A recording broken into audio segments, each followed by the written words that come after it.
بالله من الشيطان الرجيم. بسم الله الرحمن الرحيم. وإذا سمعوا اللغو أعرضوا عنه وقالوا لنا أعمالنا ولكم أعمالكم سلام عليكم لا نبتغي الجاهلين إنك لا تهدي من أحببت ولكن الله يهدي من يشاء وهو أعلم بالمهتدين. گزشتہ آیت میں بات ہوئی تھی دوہرا اجر پانے والے جو انہوں نے اسلام قبول کیا اور ایمان ان کے دلوں میں رچ بس گیا اور مصائب پر وہ صبر کرتے ہیں، رکاوٹیں آئیں تو وہ رکاوٹیں دیکھ کر پیچھے نہیں ہٹ جاتے بلکہ ان رکاوٹوں کا اور آزمائشوں کا مقابلہ کرتے ہیں اور اللہ کی رضا پر راضی رہتے ہیں، اللہ کے دین کی سربلندی کے لیے اپنا تن من دھن قربان کرنے کے لیے تیار ہو جاتے ہیں. ان کے لیے اللہ رب العزت نے دوہرا اجر رکھا ہے. اور اسی طرح اللہ رب العزت نے مزید ایک دو خوبیوں کا تذکرہ کیا ہے کہ ایسے لوگ فضولیات سے بچتے ہیں، لغویات سے، غلط باتوں سے، بےہودہ باتوں سے بچتے ہیں. نبی اکرم صلی اللہ علیہ وسلم کا فرمان عالی شان بھی ہے من حسن اسلام المرء ترکہ ما لا یعنیہ. بندے کے اسلام کے اندر خوبصورتی، اس کے ایمان کے اندر خوبصورتی اور نکھار اس کی شخصیت کے اندر تب آتا ہے جب وہ فضول باتوں اور بے مقصد چیزوں کو چھوڑ دیتا ہے. اس شخصیت کے اندر، اس کے ایمان اسلام کے اندر نکھار تب آتا ہے جب فضول باتوں اور بے مقصد چیزوں کو چھوڑ دیتا ہے. اور اسی طرح اللہ رب العزت نے 18ویں پارے کے آغاز میں سورۃ المؤمنون سٹارٹ ہو رہی ہے، وہاں اللہ رب العزت نے شروع میں فرمایا قد افلح المؤمنون الذین هم فی صلاتهم خاشعون والذین هم عن اللغو معرضون. کہ ایسے لوگ جو ایمان والے ہیں، جو کامیاب ہو گئے مومن، وہ ان میں ایک خوبی یہ بھی بیان وہاں کی دیگر خوبیوں کے ساتھ کہ وہ لغویات سے اعراض کرتے ہیں، بچتے ہیں. یہاں بھی اللہ رب العزت نے فرمایا کہ وہ لغویات سے بچتے ہیں. یہ گانے اور یہ ساز سرنگیاں اور یہ اس طرح کے فضول قسم کی محافل اور مجالس جن کے اندر بےہودہ باتیں ہوتی ہیں، جہاں چغلیں ماری جاتی ہیں اور اوبش قسم کی باتیں ہوتی ہیں، ایسی مجالس کے پاس ہی نہیں ہو جاتے، کنارہ کشی اختیار کر کے گزر جاتے ہیں. جاہلوں کے ساتھ واسطہ پڑے تو ان سے دور دور سے سلام، دور دور سے سلام. اور وہ سلام محبت والا نہیں، وہ ایمان والا نہیں، وہ نفرت والا سلام ہے کہ ٹھیک ہے بھائی آپ، یعنی کہ دل میں کیا ہے؟ نفرت ہے کہ آپ ہمارے لیول کے نہیں ہیں. اللہ رب العزت نے ہمیں سمجھ عطا کی ہے دین کی، اسلام کی، تو آپ تو ان لوگوں سے نبی صلی اللہ علیہ وسلم کی کنارہ کشی صحابہ کرام اختیار کیا کرتے تھے. ایک ہوتا ہے محبت کے ساتھ کسی کو سلام کہنا، اور وہ آپس میں ایمان والوں کو حکم دیا گیا آپس میں پیار محبت کرو، آپس میں ایک دوسرے کو تحفے تحائف دیا کرو. اور اسی طرح فرمایا کہ جب گزرو تو سلام کرو. جاہلوں کو سلام ہے قطع تعلقی کا، جاہلوں کو سلام ہے ان کی جہالت کی وجہ سے ان سے دور دور رہنے کا.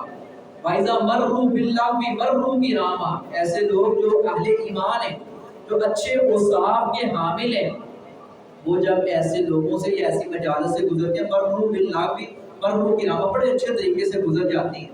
جیسا کہتے ہیں نہیں کہ پانی ہونا، گندا پانی ہو تو وہاں کوئی چیز پھینکیں تو وہ چیٹے پڑیں گے نا، گند دے وچ وٹا مارے چیٹے اپنے ہی پہنے، ٹھیک ہے نا.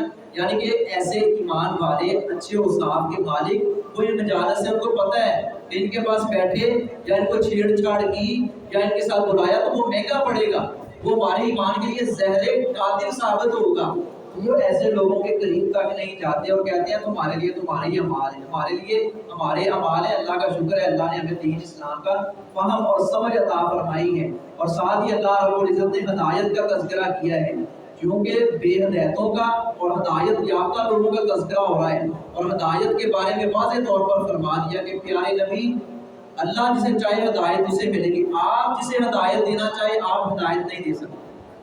نبی صلی اللہ علیہ وسلم کے سگے چچا ہیں، ابو طالب ہیں، حضرت علی بن مرتضیٰ رضی اللہ تعالیٰ عنہ کے والد ہیں۔ نبی صلی اللہ علیہ وسلم آخری وقت کہہ رہے ہیں چچا کلمہ پڑھ لیں، امیہ پاس بیٹھا ہے، غالباً ابو جہل پاس بیٹھا ہے، یہ دو تین لوگ بیٹھے ہیں، کہنے لگے لو جاتے جاتے محمد صلی اللہ علیہ وسلم آپ نے باپ دادا کا دین چھوڑ دو گے؟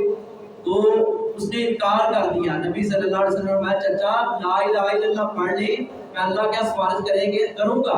یہ لا الہ الا اللہ یعنی کہ کامیابی کا ایک زینہ ہے، لا الہ الا اللہ پڑھیں گے تو بات بنے گی، لیکن چچا نے کلمہ نہیں پڑھا۔ بعض لوگ ابو طالب کے اسلام اور ایمان کے بارے میں بڑا دفاع کرتے ہیں، جبکہ صحیح روایات ہیں، اور ایک دو روایتوں میں آتا ہے اگر وہ مان بھی لیا جائے، جب اس نے کہا ابو طالب نے کہا کہ میں اپنے باپ دادا کے دین پر مر رہا ہوں، ان کے حواریوں نے کہا، تو وہ باپ دادا کا دین، بعض نے یہ اس کی اپنا تعبیر کی ہے کہ وہ اپنا دین ابراہیمی پر اس کی وفات ہوئی تھی، اس کی ڈیتھ ہوئی تھی ابو طالب کی، اس لیے وہ دین پر تھے، وہ دین اسلام پر تھے۔ نہیں، جب نبی صلی اللہ علیہ وسلم کی بات کا انکار کرتے، چونکہ آپ آخری نبی ہیں، آپ کی شریعت آخری شریعت ہے، اور آپ کی جیسے نبی صلی اللہ علیہ وسلم نے فرمایا کہ اگر کسی بخاری کی روایت ہے، اگر کسی کو پتہ چل گیا، خاص طور پر وہاں آپ نے یہودی اور عیسائی کا تذکرہ کیا ہے، کسی یہودی اور عیسائی کو پتہ چل گیا کہ میں محمد صلی اللہ علیہ وسلم کی آمد ہو گئی ہے اور مجھ پر ایمان نہ لایا، وہ جہنم رسید ہوگا،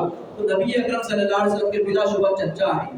لیکن آپ صلی اللہ علیہ، اور یہ آیت جو ہے جمہور مفسرین کے نزدیک یہ نازل ہی حضرت ابو طالب کے بارے میں ہوئی ہے کہ پیارے نبی آپ اپنے چچا کو ہدایت نہیں دے سکتے، ہدایت دینا یہ اللہ رب العزت کا کام، آپ واز کر سکتے ہیں، آپ نصیحت کر سکتے ہیں، آپ ترغیب دلا سکتے ہیں، ہدایت دینا یہ رب العالمین کا کام ہے۔ بلکہ حضرت علی بن مرتضیٰ نے تو بڑے سخت الفاظ بولے تھے جب ابو طالب کی وفات ہوئی تھی۔ دوبارہ ان موضوعات میں ہم بہت زیادہ بریکی میں نہیں جاتے، لیکن یہاں اللہ رب العزت نے واضح کر دیا ہے کہ ہدایت نبی صلی اللہ علیہ وسلم کے اختیار میں نہیں ہے، جیسے ہم پیچھے پڑھ کے آئے ہیں معجزات بھی نبی صلی اللہ علیہ وسلم کے اختیار میں نہیں ہے۔ معجزہ اللہ کی مشیت شامل حال ہوگی، اللہ کی چاہت ہوگی تو معجزہ سرزد ہوگا، نبی خود معجزہ سرزد کرنا چاہیں، اللہ نہ چاہے تو معجزہ ثابت نہیں ہوگا۔ اسی طرح ہدایت اللہ نہ چاہے تو نبی صلی اللہ علیہ وسلم قطعاً ہدایت نہیں دے سکتے۔ آپ ہدایت کا راستہ دکھا سکتے ہیں کہ یہ ہدایت کا راستہ، ہدایت دے نہیں سکتے۔ وَإِذَا، اور جب سَمِعُوا، وہ سنتے ہیں، اللغو، لغو بات، اعرضوا، تو وہ اعراض کرتے ہیں، عنہ، اس سے۔ اہل ایمان کا ایک وصف بیان کیا ہے دوہرا اجر پانے والوں کا، ایمان لانے والوں کا، صاحب ایمان اور صاحب اعمال لوگوں کا، کہ وہ لغو بات سنتے ہیں تو اعراض کرتے ہیں، پیچھے ہو جاتے ہیں، نفرت کرتے ہیں، وقالوا، اور کہتے ہیں لنا، ہمارے لیے، اعمالنا، ہمارے اعمال ہیں، وَلَكُمْ أَعْمَالُكُمْ، اور تمہارے لیے تمہارے اعمال، برے اعمال، گندے اعمال ہیں۔ سلام سلام ہو تم پر، علیکم تم پر، لا نبتغی الجاہلین، نہیں ہم چاہتے جاہلوں کو۔